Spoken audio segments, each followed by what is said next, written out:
Okay, we're talking again with Fritz Arrowsmith, who with his wife Marjorie in 1948, 60 years ago, bought his first small-town newspaper, the Solon Economist. Mr. Arrowsmith today is going to tell us about the kinds of equipment that they had. We're so used to being able to sit down to a computer and a word processor, but he's going to explain a little bit about what it was like to print a newspaper or print anything back in 1948 up until the 60s. Mr. Arrowsmith?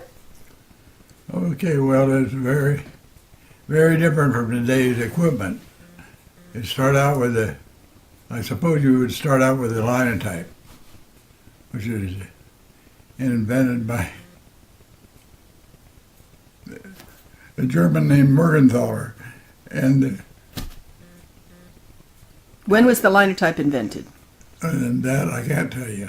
I know it was a long time ago, in the 1800s probably. Okay, that's close enough. Yeah. Still in 1948, there were still one or two papers in the state of Iowa that were entirely handset.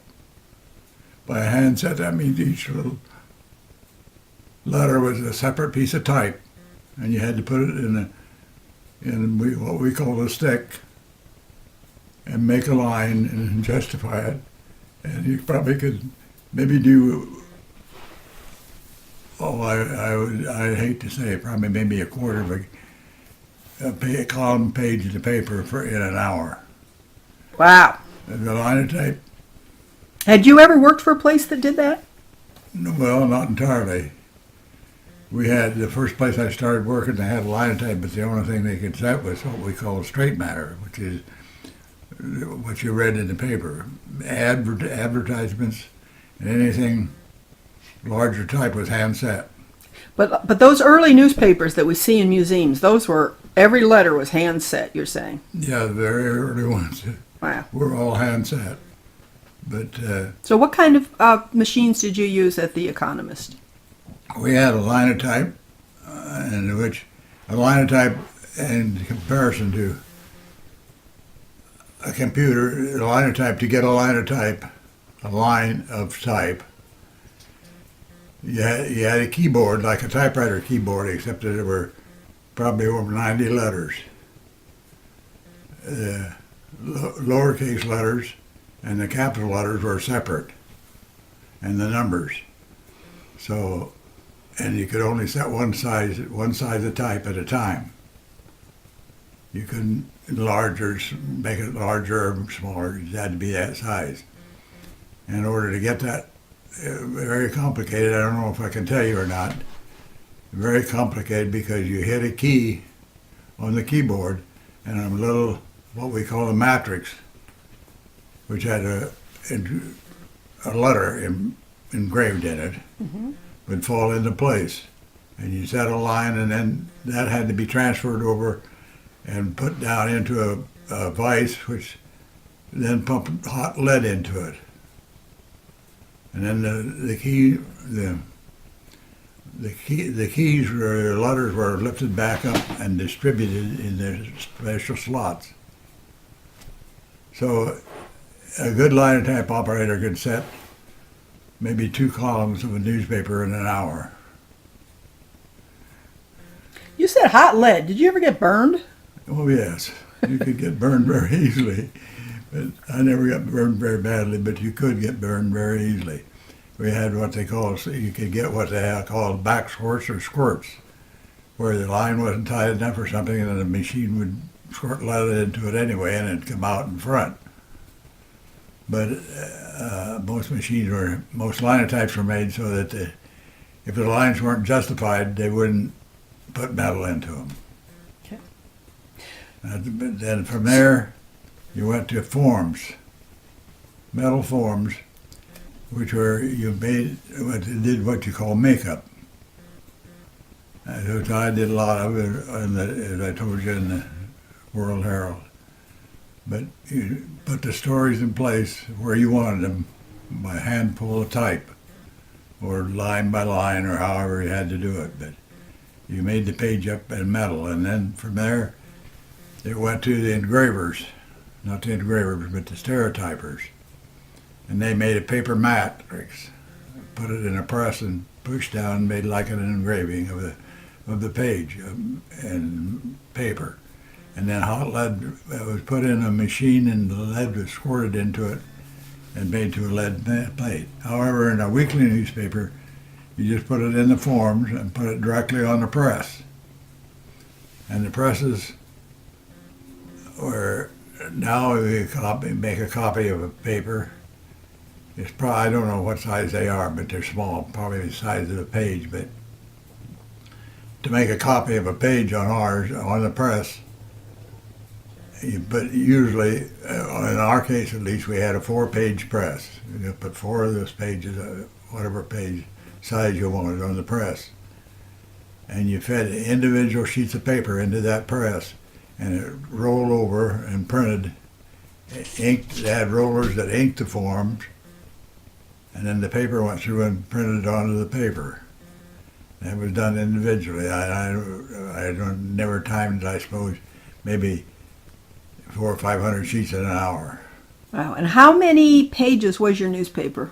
Oh, the Soul and Economist was usually, I can't remember exactly, but probably anywhere from 4 to 8 pages. And how many papers did you put out each week about? Well, in Soul it was about 700 or 800. So given what about the population of the town. Everybody got one. But, well, the paper sold for $2 a year. Wow. And a lot of people took the paper, but of course there was one paper for family, so the paper was circulated around the county. So, but given what you just told us about how long it takes just even to do the mechanical part of it, we can begin to understand why you say that both of you spent 15 to 16 hours a day working to get this paper out. Yes, very easily. Most weekly newspapers had 1 or 2 employees. We didn't have any. We had one time we had a girl working for us. We called her Flossie. She did everything but run the linotype. And she was afraid. She was afraid? She was afraid of the linotype, so she never could learn to run it. I can understand why. Well, listen, Mr. Arrowsmith, we're going to stop right now, but we'll be looking forward to hearing some more from you. Okay. Bye-bye. Very much.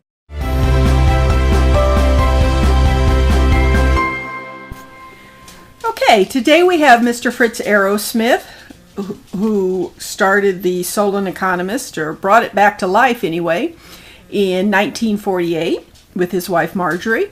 Mr. Arrowsmith is going to tell us the steps that they had to go through back in those days to put out a weekly newspaper. Okay.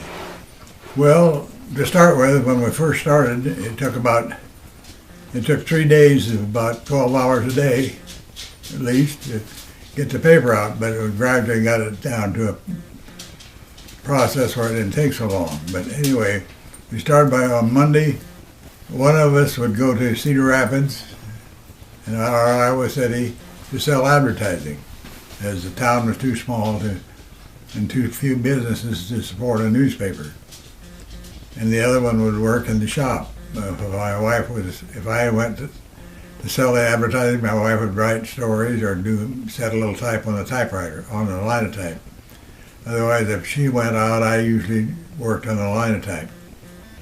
And on Tuesday, it was writing and setting type for the paper, and setting what we call ad guts, which would be set on the linotype lines for the advertising, and making casts of some of them. Those were all stored, and the ads were all set. Then on Wednesday, we finished setting the type, and that was when all the type was set and the ads were all composed. Started putting them in forms, which were about 6 columns wide, about the size of the page most daily newspapers when we started. And we put the ads in, and then filled it up with type about stories about the town. What would you write about? Well, most of most of the stories were, people often ask that question, what would you put in a newspaper in a small town like that? What it amounted to was births, deaths, marriages, and a few little other things that went on. High school sports? High school sports. And in the town where we were had an independent baseball in the summertime. And anything like that, it was mostly recording the things that had happened. And then we never had any big stories. My wife wrote a column, which was pretty popular, and she became pretty well known around the area, and was quoted quite often. She tended, when she started out, she said it wasn't going to be about family and it wasn't going to be editorials. So it was just a chat column, really. But Local gossip a little bit? Yeah, and she was pretty successful. She was on a couple newspaper panels with some daily reporters. But anyway, the only time she wrote an editorial was in our next newspaper. And by coincidence, the school boards in the two towns decided the same week to cut out girls' basketball.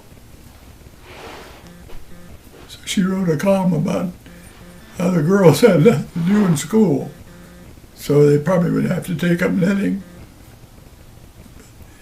But as it turned out, it was a pretty successful editorial because one town the school board got so many calls, they decided to keep the girls' basketball team.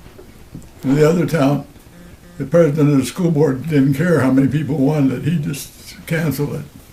So she saved basketball for, which town was that? For Durant. This was back in the days when most states didn't have women's basketball like that, right?